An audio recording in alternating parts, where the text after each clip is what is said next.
Candidate number 5. Ano po ulit pangalan po? Mami ko. Hindi, ano pangalan po muna?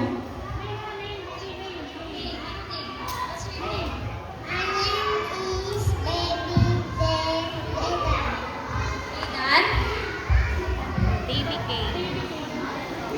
Davy. Okay, Davy. Kamusta ka naman ngayon? Ayos lang. Ngayon may tatanong si ate, ha? Gusto ko sagutin mo, ha?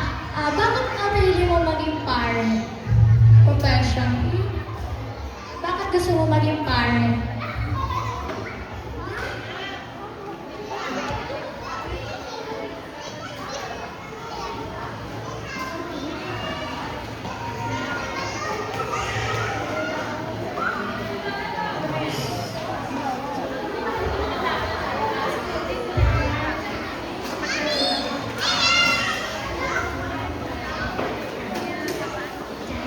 Jesus, para daw po maturo niya yung kay Jesus sa mga bata. Kaya gusto daw po niya maging pare.